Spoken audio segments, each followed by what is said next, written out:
Bom, pessoal, vamos aqui para a última parte, então, explorando um pouquinho mais depois do porquê que as empresas têm buscado fazer isso e do que, um pouco do como. Então, assim, o primeiro ponto para fazer a inovação aberta é ter clareza de o que a gente quer com aquilo, que objetivos a gente vai endereçar e como que vai medir, qual é o grau de maturidade de startups ou da pesquisa na universidade que nós estamos predispostos a nos relacionar, qual é o modelo de relação e o que nós vamos oferecer para esses atores que, novamente, têm sido assediados por diferentes empresas. À medida que a gente tem clareza disso, a gente pode escolher se vai fazer isso num formato em turma, que é como a gente tem feito aqui, os batches, né, que é uma nomenclatura utilizada nesse campo aqui da inovação. Se a gente vai fazer isso continuamente e assincronamente, né, iniciando projetos, cada um no seu timing. E aí a gente consegue ter clareza de como capturar essas oportunidades, que eu penso que esse é um ponto importante. Então, assim, a origem da inovação são bons problemas, boas oportunidades, que depois vão se transformar em boas soluções. A gente já fez diferentes formatos aqui, com uma indústria de alimentos, a gente fez o chamado bottom-up, onde os gerentes apresentavam dores, né? Nós já fizemos com uma indústria farma um modelo mais top-down, onde saiu do planejamento estratégico os principais temas. Nós já fizemos com uma indústria de papel e celulose um modelo mais focado, onde a gente partiu de uma área que tinha as principais necessidades e que, acima de tudo, era engajada, porque esse é um ponto fundamental. O engajamento do time é crítico. Se o time que vai endereçar aquele projeto não está predisposto, porque não é a prioridade desse momento, ou porque não tem recursos disponíveis, ou porque não tem um mandato para poder fazer essa intervenção, por mais que seja uma boa oportunidade, nós teremos mais desafio em conseguir gerar os resultados. E já praticamos em algumas indústrias o modelo híbrido, que é uma junção desses outros. Então, à medida que eu tenho clareza do qual é a minha estratégia para a inovação aberta, eu seleciono o modelo, identifico boas oportunidades, a gente usa um instrumento para detalhar a problemática ou a oportunidade que tenta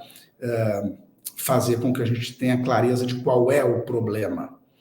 De novo, nesse relacionamento com startups, nós não temos uma solução e vamos à procura de um fornecedor num formato de suprimentos bastante útil, no qual a gente vai com uma especificação e busca uma startup para fazer. Não, a startup não é uma fábrica de software, ela é uma empresa que desenvolveu um produto ou serviço e, por consequência, nós precisamos ter clareza de qual é a nossa dor para buscar potenciais soluções que se adequam com maior ou menor aderência aos requisitos inegociáveis da nossa dor.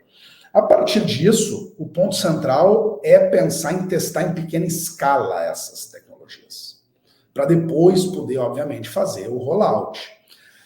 Mas isso aqui é fundamental, porque, especialmente no ambiente industrial, que é um ambiente bastante suscetível à segurança, a riscos, né, que não pode ter parada desnecessária. Então, é importante ter clareza que nós temos aqui dois caminhos. Ou nós abdicamos de testar em pequena escala e vamos para uma implementação completa de algo que a gente não sabe que vai dar certo, e se der certo foi ótimo, se não der, poderá gerar um impacto relevante.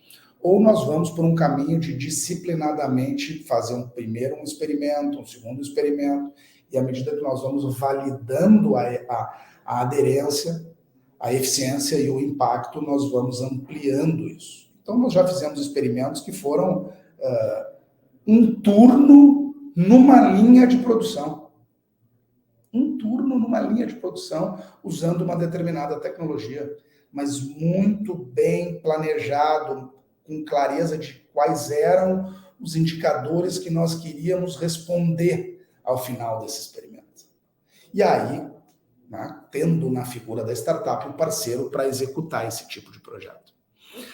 Eu vou tentar ilustrar isso de uma maneira mais lúdica aqui com um exemplo pessoal, né? Eu tenho uma filha que agora vai completar 9 anos, se chama Kiara. Quando ela tinha 3 anos, minha esposa me trouxe uma oportunidade, que era nós levarmos ela para a Disney.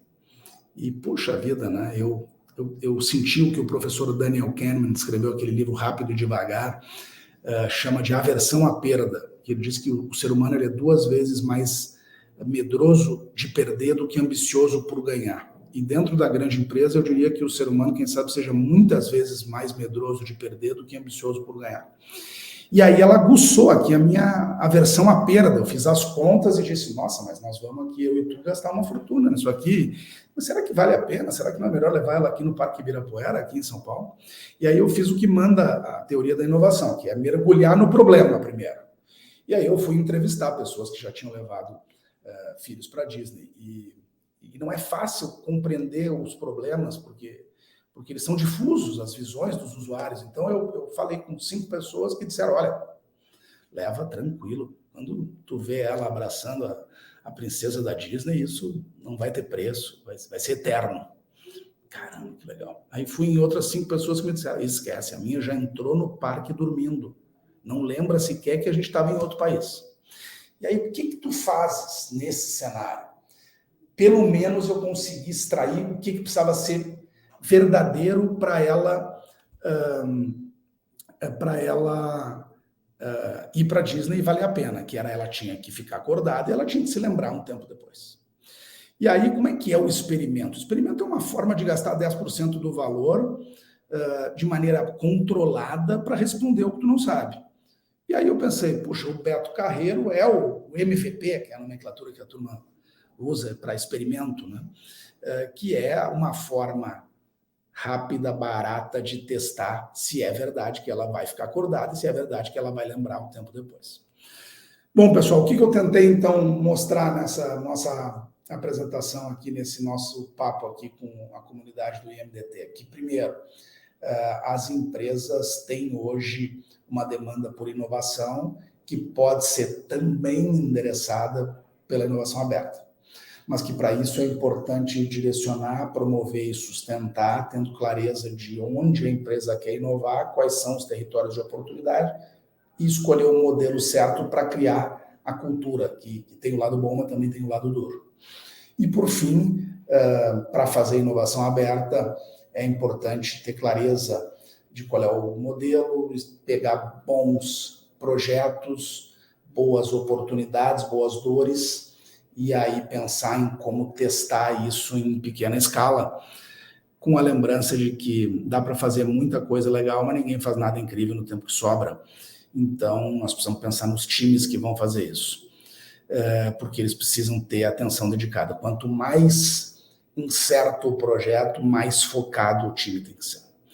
Esse sou eu, estou no LinkedIn, vai ser um prazer conectar com todos vocês e seguir esse debate aqui sobre a indústria 4.0, e é possível que alguns tenham ficado curiosos aí com a minha experiência com a Kiara, e eu queria dar então o resultado do experimento. O experimento, como vocês podem perceber, ele aconteceu no Beto Carreiro, e aqui já sou eu e ela na Disney, numa fila de um brinquedo que é uma xícara giratória. E eu queria fazer um destaque assim, que eu aprendi e que o meu sorriso aqui, quem sabe, confidencie, que é quando a gente vai fazer um experimento de uma nova tecnologia numa indústria, tu tens que estar aberto a aprender o que o experimento te diz. O experimento é uma técnica humilde de gestão. Ele complementa a análise. A gente faz a análise, não sabe tudo, aí a gente experimenta para aprender e alimentar essa análise. Mas pelo meu sorriso aqui, é difícil dizer se o experimento no Beto Carreiro foi conclusivo ou se eu fui impactado pelo aquilo que a gente chama de viés da confirmação, que é a nossa tendência a querer ver nos experimentos o que a gente queria que ele dissesse. Então, eu não sei se eu fui um pai que o experimento foi conclusivo ou se eu realmente queria levar a filha para a Disney. Vou parar de projetar aqui. Excelente. Deixa eu ver aqui como é que eu paro, Marco. Aqui eu acho. Feito. Isso, feito. Max, muito obrigado, fantástica a tua apresentação. Eu queria que você pudesse encerrar, né, aqui dando a sua palavra, talvez uma provocação de motivação para os gestores que estão nos assistindo, que ainda não investiram no programa interno de inovação, como você falou, por algum motivo, né, etc. Mas que você pudesse mostrar, dizer talvez o que eles possam estar perdendo, né, por ainda não terem se colocado, né, na frente aí de programas de inovação. Eu vejo que, primeiro, é uma oportunidade incrível de desenvolvimento pessoal, de tomar contato com novas tecnologias, com novos ambientes. Então, eu estimulo, assim, o primeiro movimento olha em volta, no seu entorno, na sua cidade, há alguma movimentação relacionada a esse tema. Numa pequena universidade, num grande hub, num parque tecnológico, independentemente de onde você esteja, existe algo acontecendo nessa temática, porque a sociedade está se transformando em função disso. Então, busque tomar contato com isso, porque vai ser pessoalmente muito rico. O segundo profissionalmente, esse é um conjunto de habilidades cada vez mais demandado para que você possa fazer uma discussão estratégica dentro da empresa onde você está. Se é uma empresa que está buscando crescer, esse é um tema que está na pauta da alta gestão, com maior ou menor intensidade, por consequência, para que você possa entrar na agenda daquilo que é estratégico, ter isso como um arsenal de ferramentas possíveis, vai colocar você num outro lugar.